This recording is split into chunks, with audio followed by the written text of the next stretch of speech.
Welcome all. I'm Simon Day, Farms Director at Worth Farm. So we farm on the Holbeach Marsh in South Lincolnshire, growing about 400 hectares of pre-packed potatoes. I'm just going to go over a bit of what we've done on the farm in relation to reduced tillage and cover crops. It probably started about 10 years ago with a sort of change in personnel retirements, looking to combine machinery. The farm is 1/3 winter wheat, 2/3 spring crops. Historically, the spring crop land has all been ploughed. It's how we could save time and money. So we bought a Sumo Trio at the time and gradually sort of phased out ploughing ahead of sugar beet, maize and peas, vining peas. And that sort of gave us the sort of confidence that it worked. We didn't have to plough in the autumn. So we started reducing tillage in front of potatoes as well, on the sort of the best soils. And I put in here the circa £5 a tonne saving on the cost of production of potatoes, which we're fairly adamant from the outset that we couldn't just look at the cost saving at the detriment to yield and quality. That still had to be there. Thanks, Simon. So that's a view from someone putting cover crops into action on their own farm. So next we'll hear from Tom, who's a research agronomist with Dyson Farming. Yeah, so across the farms, we're generally looking to reduce tillage where we can across all of the farms. It's proven a little bit more problematic in the potato rotation, and that's where my interests lie in looking to reduce the cultivations in front of the potatoes.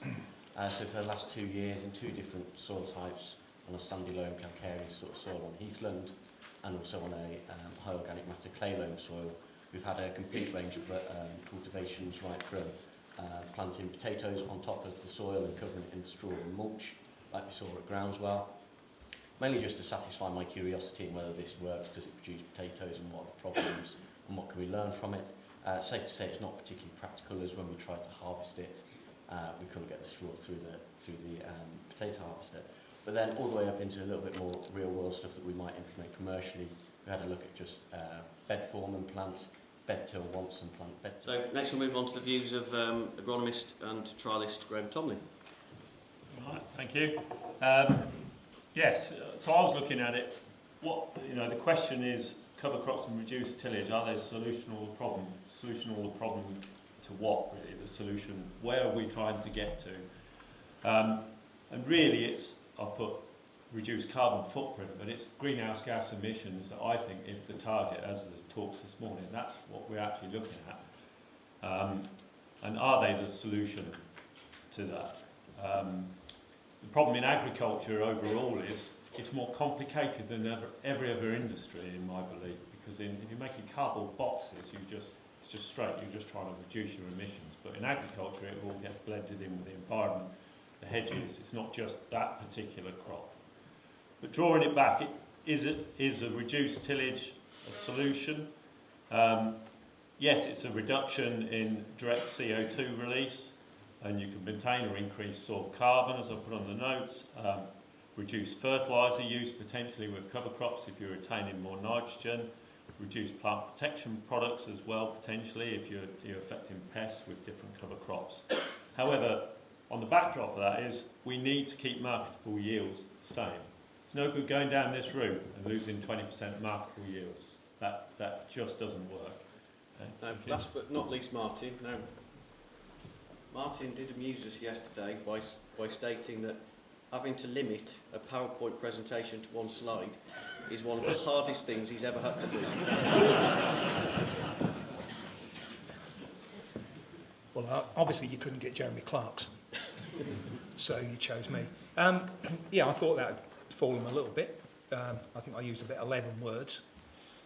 And my experience is with YWAM about 20 years on one farm in particular in Norfolk, where we started with a lot of problems, and we integrated some rudimentary detection of the problem and put mocap into the solution, and after about 20 years, 3 rotations, when we lost mocap, we found out that in a typical arable rotation, they hadn't got any better at all.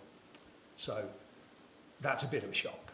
And I started working on the CUPGRA Y1 review with Mark Allison 2 years ago, and we finished that this year, published it. I think it's given us a good insight, and what I've managed to do with others is we've basically established a decent way of identifying the pest in fields in autumn, and we've done a lot of work on that, and we are turning out fields that have had cover crops in them, but importantly some of them haven't had, and it's identifying what is causing the problem. I would say wireworm are probably easier than anything else because they're quite big and you can walk behind a de-stoner and you can see them. So the harder ones are the ones you can't see. So you can't see viruses, you can't see FLN. I think if we can think less about a cover crop per se, soil health, you know, hashtag, get on Twitter and show your friends it, I don't really believe that's the way forward. I think we need to investigate what the risks are.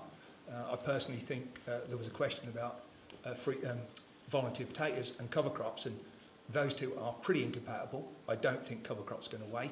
We need to have better solutions for volunteer potatoes at harvest. That's probably just digging to see how many you're leaving behind. They are a major problem.